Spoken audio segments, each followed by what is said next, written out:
Hello everyone. सो इस video में बताऊंगा आपको क्या करना चाहिए लास्ट 20 डेज़ में जीपेट क्वालिफाई करने के लिए। देखिए, आप कुछ तो पढ़े होंगे, आपको क्या करना चाहिए और क्या नहीं करना चाहिए उसको आपको बताऊंगा।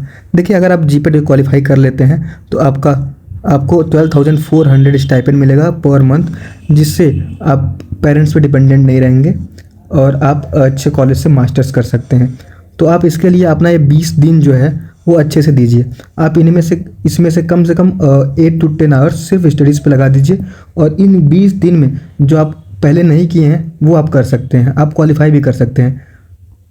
ठीक है, तो मैं आपका टाइम वेस्ट नहीं करना चाहता, इसलिए मैं जल्दी जल्दी बता देता हूँ आपको क्या करना चाहिए। तो द कोर प्रिंसिपल ये है कि आप ये मत कीजिए, न्यू टॉपिक मत पढ़िए, न्यू बुक मत पढ़िए, बड़े बड़े लेक्चर्स जो लॉन्ग लेक्चर्स हैं उनको मत देखिए। ठीक है, इससे आपका टाइम वेस्ट होगा और अगर आप कुछ भी पढ़ते हैं तो ज़्यादा याद होता है, आपके सबकॉन्शियस माइंड में ज़्यादा जाता है rather than watching videos only. So अब क्या करना चाहिए, सिर्फ आप PYQs पढ़िए, सिर्फ PYQs को रिवाइज करिए, उनके एक्सप्लेनेशन देख लीजिए। और अगर आपको ये PDF चाहिए तो आप मेरे टेलीग्राम पे जुड़ सकते हैं, मैं आपको एक PDF भेज दूंगा, उसको आप पढ़िए। वो किसी और मटेरियल, कोचिंग मटेरियल का है, लेकिन मैं आपको यहाँ हेल्प करने आया हूँ तो मैं आपको हेल्प करूँगा उससे। आप मॉक कैसे देना है अभी बताऊँगा आपको। शॉर्ट नोट्स अगर है तो शॉर्ट नोट्स को रिवाइज कीजिए बस। ठीक है, अब पूरा सिलेबस आप कवर मत कीजिए क्योंकि पूरा सिलेबस आप कवर नहीं कर सकते हैं। जीपेट का सिलेबस बहुत ही वास्ट होता है। अब कुछ स्टूडेंट्स जो होते हैं वो 3 टाइप में डिवाइडेड हैं। कुछ होंगे सिर्फ क्वालिफाई करना है, ठीक है, और डिसेंट कॉलेज मिल जाए तो आप कुछ जो भी इम्पोर्टेंट टॉपिक्स हैं वही पढ़िए, हो जाएगा आपका। कुछ स्टूडेंट्स होंगे जिनको मतलब नाइपर चाहिए होगा, तो नाइपर के लिए सिर्फ आपको जीपेट क्वालिफाई होना ज़रूरी है। ठीक है, और कुछ स्टूडेंट ऐसे होंगे जो कि जिनको अगर नाइपर नहीं मिलता है तो क्या होता है कि टॉप कॉलेज में एडमिशन लेने के लिए जीपेट रैंक पे एडमिशन होता है, जैसे कि ICT मुंबई हो गया और पंजाब यूनिवर्सिटी हो गया, जादवपुर यूनिवर्सिटी हो गया। तो आपको कम से कम 85 करेक्ट करना चाहिए। तो अगर आप सिर्फ जीपेट क्वालिफाई करना चाहते हैं तो आप अगर 65 करेक्ट करते हैं तो आप इजीली क्वालिफाई कर सकते हैं। ठीक है, तो अब मैं ये तो बताने नहीं वाला हूँ कि आप टाइम टेबल फॉलो कीजिए, बिल्कुल अपने अकॉर्डिंग जो आपको सूटेबल लगता है आप पढ़िए, बस कम से कम 10 से 12 घंटे जरूर पढ़िए इन 20 दिनों में।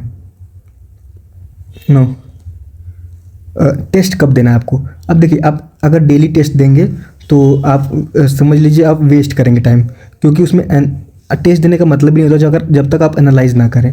तो आप एवरी 3rd डे, हर तीसरे दिन टेस्ट दीजिए और उसका एनालिसिस जो है कीजिए। नियरली 1 to 2 आवर्स लगेंगे आपको एनालाइज करने में। ठीक है, अगर सही हो जाता है आंसर तो बिल्कुल अच्छी बात है। अगर आप उसको फ्लूक मतलब तुक्का मार के अगर सही करते हैं तो उसको भी आप अपने नोटबुक में लिख लीजिए और उसको रिवाइज कीजिएगा बाद में।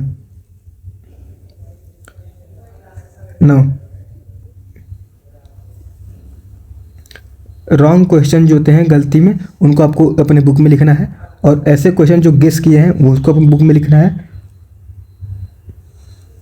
ऐसे कुछ फैक्ट्स होते हैं जो कि इजीली आप रिमेंबर नहीं कर सकते हैं, जैसे कि अगली बार आ गया था बेंजल कोनियम क्लोराइड का हम लोग कितना कंसंट्रेशन यूज़ करते हैं, तो आंसर होगा 0.01, लेकिन मैंने आंसर मार्क कर दिया था 0.001।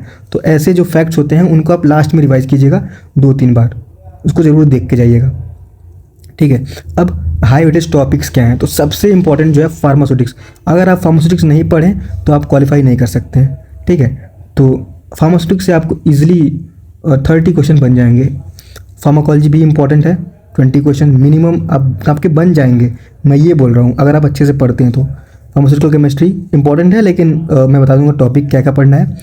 कोग्नोसी, बायोफार्मास्यूटिक्स एंड फार्माकोकाइनेटिक्स, और कुछ सब्जेक्ट जैसे कि जूरिस्प्रूडेंस में मैंने पहले बता चुका आपको, ड्रग एंड कॉस्मेटिक एक्ट अच्छे से याद कर लीजिएगा और उसके जो भी स्केड्यूल्स हैं वो, क्योंकि एक क्वेश्चन तो श्योर है तो आपके 4 मार्क्स कन्फर्म हो जाएंगे। अब हम फार्मास्यूटिक्स में क्या क्या पढ़ना है, तो सबसे पहले फिजिकल फार्मास्यूटिक्स से रियोलॉजी आप पढ़ लीजिएगा, जो कि मैं अपने चैनल पर कंप्लीट करा चुका हूँ। माइक्रोमेरेटिस, ये भी एंगल ऑफ रिपोज है। अब इसका जो ये भी फैक्ट बेस्ड है, क्योंकि अगर पूछ देगा कि गुड फ्लो का कैटेगरी क्या है, किस रेंज में गुड फ्लो होता है, तो ऐसे पूछ लेगा तो आप फैक्ट रहेगा तभी याद कर पाएंगे, मतलब सॉल्व कर पाएंगे। सरफेस इंटरफेसियल टेंशन अच्छे से कर लीजिएगा, इमल्सन, सस्पेंशन सब कर लीजिएगा, इंपॉर्टेंट, ठीक है। और एक होता है कॉम्प्लेक्सेशन अच्छे से कर लीजिएगा। बाकी टैबलेट्स अच्छे से कर लीजिएगा, जो भी उसके डिफेक्ट्स होते हैं, एक्सिपिएंट्स होते हैं वो, और कैप्सूल्स अच्छे से, कोटिंग और एंटेरिक पॉलीमर्स मैं बता देता हूँ, जो भी थैलेट होते हैं ना वो सब एंटेरिक कोटेड पॉलीमर्स होते हैं, ठीक है। नाउ एरोसोल्स और प्रोपेलेंट के बारे में अच्छे से पढ़ लीजिएगा। पैकेजिंग मटेरियल्स इग्नोर कर सकते हैं आप, लेकिन स्टेलाइजेशन को आप इग्नोर सॉरी इसको आप इग्नोर नहीं कर सकते। लाइफलाइजेशन इंपॉर्टेंट नहीं है, लेकिन आप इसको याद कर लीजिए, लाइफलाइजेशन को हम लोग फ्रीज ड्राइंग भी कहते हैं, बस इतना आप याद कर लीजिए। और उसके कुछ स्टेप्स होते हैं वो आप देख लीजिएगा, pre treatment and drawing, primary drawing, secondary drawing, ये सब। नो फ्रेमवर्क एंड फार्माकोलॉजी में क्या क्या इंपॉर्टेंट है, तो एएनएस अच्छे से कर लीजिएगा, लेकिन जनरल फार्माकोलॉजी को मत भूलिएगा। जनरल फार्माकोलॉजी बहुत ही ज़्यादा इंपॉर्टेंट है, और मैं इसका लेक्चर बहुत ही जल्दी लेकर आने वाला हूँ, कंप्लीट जनरल फार्माकोलॉजी। और आपको एक लिंक मैं दे सकता हूँ, जो कि नीट पीजी के एक प्रोफेसर हैं, वो उनका लेक्चर है, 1 शॉर्ट वीडियो है, ठीक है। उसके लिए आप कमेंट कर दीजिएगा, मैं आपको लिंक दे दूंगा। उसको आप अगर देख लेते हैं ना, तो उनमें से आपका क्वेश्चन बन जाएंगे, और उसके नोट्स जो है मैं आपको दे दूंगा, आप कमेंट कर लीजिएगा।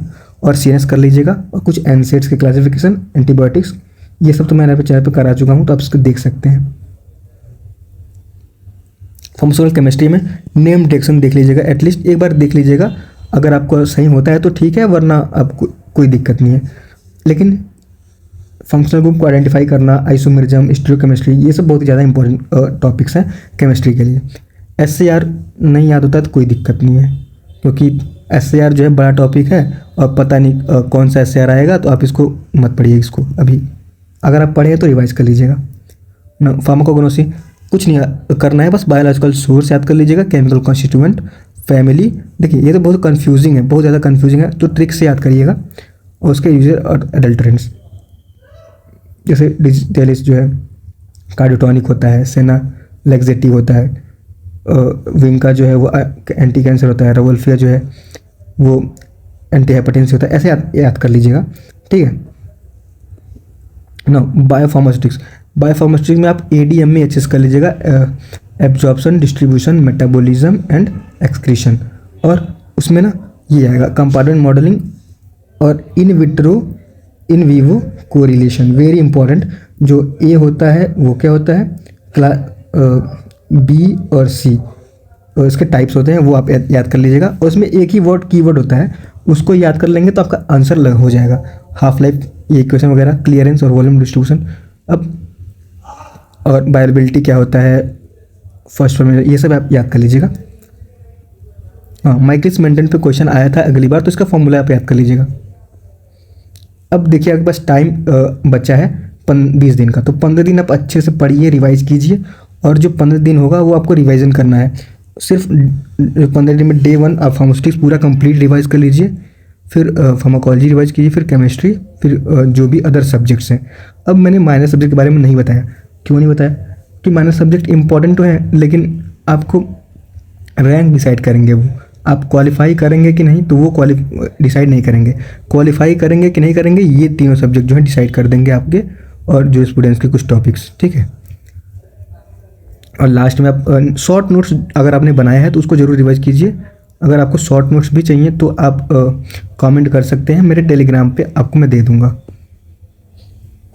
हाँ, कोई भी नया टॉपिक तो मत ही पढ़िएगा इस 5 दिनों में, ठीक है। लास्ट में अब मैं बहुत ज़्यादा इंपॉर्टेंट बताने वाला हूँ, कैसे आप मॉक टेस्ट को और पेपर को सॉल्व करेंगे। तो सबसे पहले जो एकदम श्योर है आप उसको सॉल्व कीजिए, ठीक है, कि 4 ऑप्शन में पता है कि आपको कि ये तो सही होगा मेरा, तो इसको आप पहले सॉल्व कर लीजिए। फिर एलिमिनेशन रूल फॉलो कीजिए, अगर 2 ऑप्शन है तो उनमें एलिमिनेट, देखिए आप एलिमिनेशन रूल अगर फॉलो करते हैं तो ईजिली आपके क्वेश्चन बन जाते हैं। अगर 10 में से अगर आप फॉलो करें तो आपका 5 क्वेश्चन तो आसानी से बन जाता है, तो आप इसको ज़रूर फॉलो कीजिए। राउंड 3, अगर आपका एक्यूरेसी अच्छा है, कि मतलब अब टेस्ट में एक्यूरेसी अच्छी है, 90% एक्यूरेसी आती है, 85% आती है, तो आप उसको गेस लगाइएगा, अदरवाइज मत लगाइएगा, नहीं तो आपका नेगेटिव आएगा। टारगेट क्वेश्चन हमेशा आप इतने 95 to 105 क्वेश्चन ही अटैम्प्ट करना चाहिए। अगर आप अच्छे से पढ़े हैं तो आप इससे तक कर सकते हैं, अदरवाइज आपका नेगेटिव हो जाएगा तो जो कि बेकार है, आप क्वालिफाई नहीं कर पाएंगे। ठीक है, अब लास्ट के दिनों में करना क्या है, तो लास्ट के दिनों में सिर्फ आप अच्छे से रिवीजन कीजिए। रिवीजन जो है बहुत ज़्यादा इंपॉर्टेंट है, कम से कम 2 बार कर लीजिए पूरे बुक का, और पूरे बुक का या नोट्स का आप जहाँ से भी करते हैं। ठीक है, बाकी मैं अगले वीडियो में लाऊंगा आपको कैसे आपको एग्ज़ाम में क्वेश्चन पे सॉल्व करना है, क्योंकि वहाँ पे टाइम बाउंडेशन होता है, तो वो मैं आपको अच्छे से समझा दूंगा। तो उसके लिए आप हमको फॉलो कर सकते हैं।